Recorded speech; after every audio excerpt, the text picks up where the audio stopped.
Bonjour à tous. Aujourd'hui, je suis ravie de continuer à partager avec vous des connaissances sur le gua sha. Cette vidéo est structurée en 5 parties. Les outils couramment utilisés pour le gua sha. Comment bien tenir la raclette de gua sha. Les 4 techniques les plus courantes de gua sha. La direction et la vitesse du gua sha sur différentes parties du corps. La fréquence du gua sha. Si vous n'avez pas encore vu ma première vidéo sur le gua sha, je vous recommande vivement de le faire. Elle aborde notamment les contre-indications du gua sha afin d'éviter de causer des dommages inutiles à votre corps en pratiquant cette technique de manière inappropriée. Les différents outils couramment utilisés pour le gua sha. Les raclettes de gua sha sont généralement fabriquées à partir de matériaux tels que le corde de bœuf, le jade et la céramique. Récemment, avec la popularité croissante de cette pratique, de nouvelles raclettes en cuivre et en argent ont également vu le jour. Les formes des raclettes varient et il est même possible d'utiliser directement une corne de bœuf pour le gua sha. Tant que le matériau est non toxique, que la surface est lisse et ne cause pas de blessure à la peau, il peut être utilisé en toute sécurité. Chacun a ses propres préférences en matière de gua sha. Pour ma part, j'utilise souvent une raclette en corne de bœuf. Toutes les techniques et méthodes que je vais vous présenter dans cette vidéo reposent sur l'utilisation de cette raclette. Si vous utilisez un outil différent, n'hésitez pas à adapter les techniques à vos habitudes. Comment bien tenir la plaque de gua sha? Peu importe le type de raclette que vous utilisez, il est essentiel de garder la main détendue. Un côté de la raclette doit être en contact avec votre paume, tandis que l'autre touche la peau du patient. En appuyant la raclette contre la paume, vous pouvez utiliser le poids de votre main et de votre corps pour racler, plutôt que de solliciter uniquement vos doigts ou votre poignet. Cela aide à éviter les blessures musculaires aux doigts et aux poignets. De plus, une main détendue facilite la perception des tensions et des nœuds musculaires, qu'ils soient en surface ou en profondeur. Les 4 techniques couramment utilisées pour le gua sha.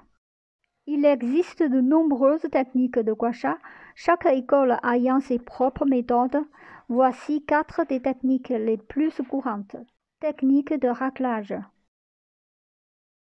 Cette technique est la plus fréquemment utilisée et exerce la pression la plus légère, atteignant seulement les couches superficielles de la peau. Tenez la raclette de gua sha avec une prise adaptée à votre habitude. Vous pouvez placer un coin de la raclette contre la paume, les doigts tenant naturellement la raclette en poussant la raclette vers l'avant avec le pouce. Environ un tiers de l'autre côté de la raclette doit être en contact avec la peau de la personne traitée.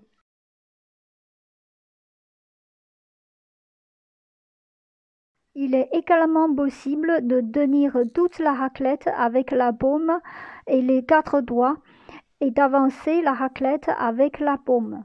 Quelle que soit la méthode, la raclette doit être inclinée à un angle de 45 degrés par rapport à la peau. Technique de coupe. Cette technique est plus intense que la première et permet d'atteindre des couches plus profondes de la peau. L'angle de manipulation est l'inverse de celui de la technique de raclage, mais la méthode pour tenir la raclette est la même.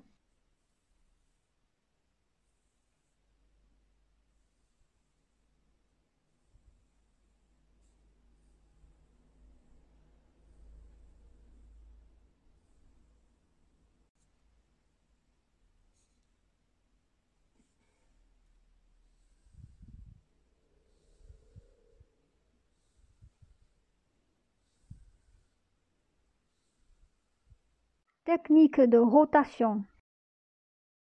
Cette technique a une capacité de pénétration plus forte que les 2 premières et est souvent utilisée pour les zones profondes sous la peau, difficiles à atteindre. En raclant ou effectuant simultanément des mouvements circulaires, la direction de rotation étant libre. Vous pouvez également tourner sur une même zone pour activer les tensions sous-cutanées et favoriser la circulation du sang et de l'énergie en profondeur. Il est aussi possible de racler en cercle, d'où en avançant, généralement le long des méridiens ou des muscles, en allant de haut en bas ou de bas en haut.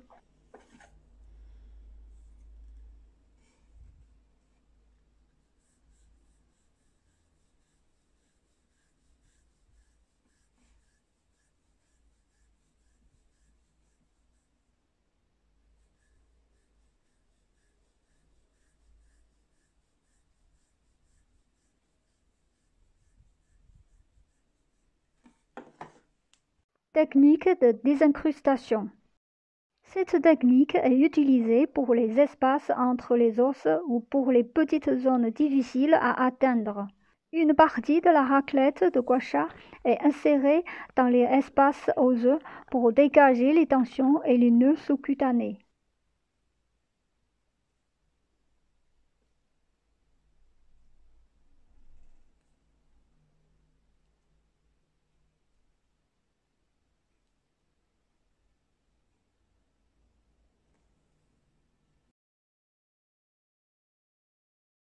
La pression doit être douce, progressive et passer de légère à forte et de superficielle à profonde. Utilisez le poids de votre corps pour racler et évitez de trop solliciter vos poignets et doigts afin de prévenir les blessures. Il est normal qu'aucune marque de gua sha n'apparaisse sur la peau. Ne prolongez pas la séance dans le but de provoquer ces marques. Il suffit de racler chaque zone jusqu'à ce que la peau devienne légèrement plus chaude. La vitesse du gua sha n'est pas soumise à des règles strictes.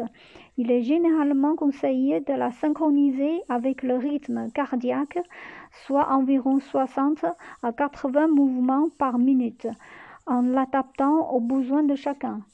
La direction du gua sha se fait généralement de haut en bas et du centre vers les côtés. Cependant, dans certaines situations comme des problèmes de circulation dans les jambes, il est préférable de racler de bas en haut. Les illustrations fournissent des indications sur les directions habituelles à adapter pour chaque partie du corps. Un point crucial à retenir: évitez de faire des allers-retours sur une même ligne, car cela pourrait endommager la peau et les tissus sous-cutanés. L'intervalle entre deux séances de gua sha varie d'une personne à l'autre. Pour une même zone, attendez que les marques de la séance précédente aient complètement disparu avant d'en faire une nouvelle. Vous pouvez programmer vos séances selon vos besoins et vos préférences. Chaque semaine, chaque mois, toutes les 2 semaines ou à une autre fréquence. Voilà un aperçu des techniques de gua sha. N'hésitez pas à les essayer sur vous-même ou sur vos amis et votre famille. Si vous avez des questions concernant le gua sha, laissez un commentaire sous la vidéo et je ferai de mon mieux pour vous répondre. Dans les vidéos suivantes, je vous présenterai quelques méthodes de gua sha pour des petites douleurs courantes. À très bientôt.